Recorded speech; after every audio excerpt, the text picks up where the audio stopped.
Okay, let's go again. Lotus-Eater again. Is he going to play a move?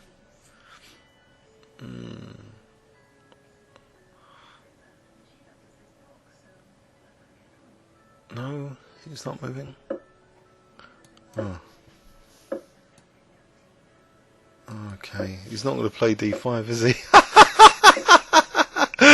Oh, I did have just a loss just now against another IM who didn't play D5. So this is the solid way of playing, which against me is probably seen as particularly effective now. So I don't know. In fact, he could probably take this pawn. Let's just take her. Can I drum up something without weakening my position too much? Maybe knight F4.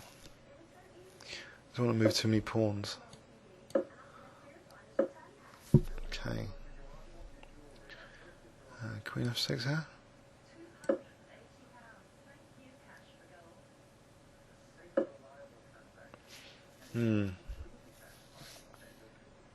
I take now. So he takes, I don't know, Queen E7. He takes with the rook. Yeah.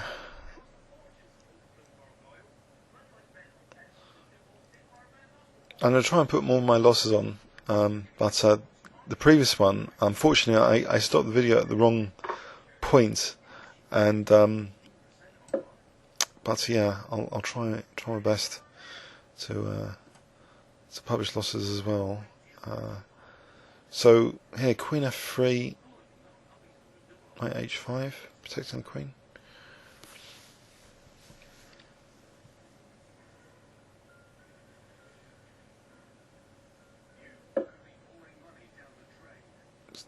Knight takes H3 because the Queen's protecting F3. So how about just B5 or something? And do a B4, trying to get minority attack. A5 and B4, trying to weaken this chain. Trying to prove it's not as solid as it looks, but it needs some pressure built up for this minority attack to be effective.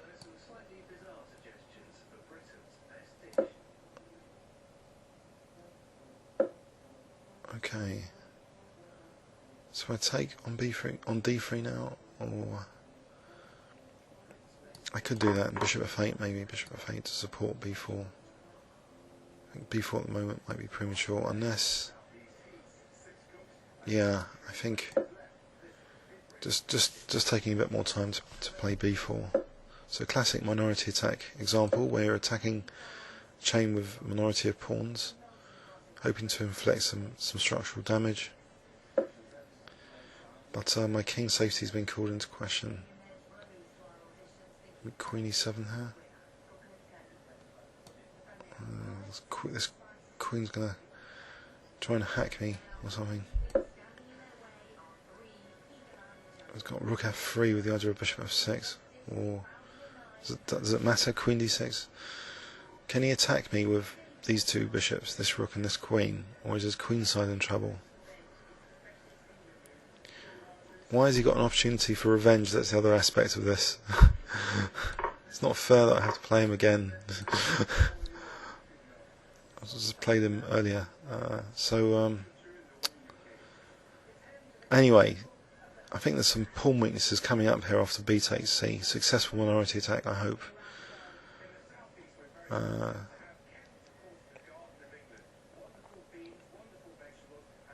Queen A3. Maybe try and exchange queens.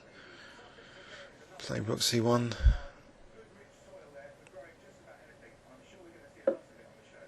Alright, if I take now then. So on this I'm going to get mated. I'm going to try for Queen A1 to exchange queens anyway.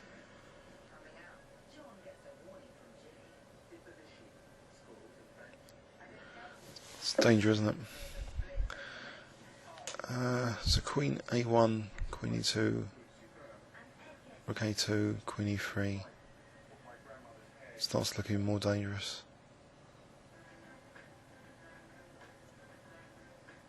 f7 is a bit vulnerable, but I suppose we've got bishop e8, but if he gets queen to f6 then I'm dead.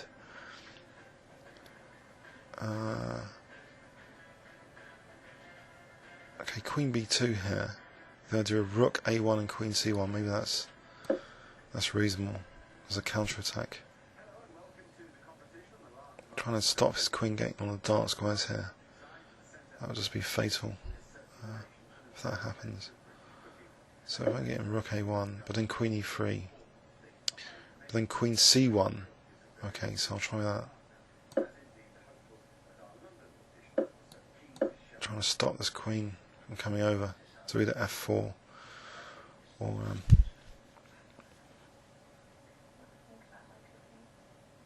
just trying to expose this weakness in the ending. So this is a classic minority attack demo if I can get away with it.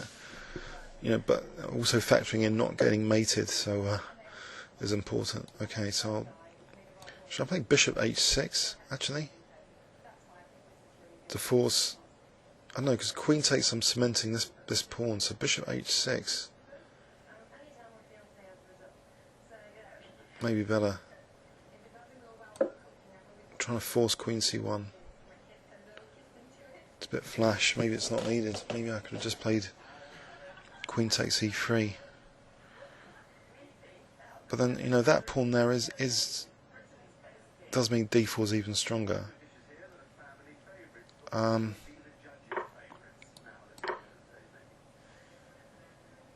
Okay, so I might be threatening rook c3 unless there's a bishop g6 here. Rook takes f3, there's no Zwischenzug. So if he has to protect that now, what about bishop d2? There is a point then. This bishop can come to d2. So c3 might actually be a target here. But then bishop f4, no, I can just take. I can just take on f4. So I'll go for this. Bishop d2. Unless this rook's going to come around the dark squares. He's still going for the attack, but rook c3 now. Okay, pawn up, ending. Survive to the ending. So if I get my king, I want to allow g5, or just play g5 myself. But then bishop f6, but then bishop d2 to f4, so I think g5 first. I want to get my king up. No, bishop d2 here. Okay, I'll try and keep these pawns. What about f6? f6, bishop d6, what about, okay. I can get the bishops off. Why don't I just get the bishops off? Bishop f4. Try and play that position. Okay, now f6. I've probably got nothing here because g5 will come into e5.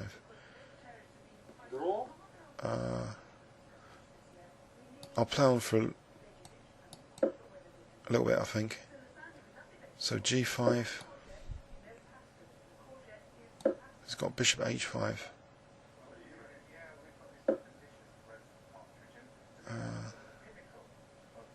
I got takes and e5, takes king e6.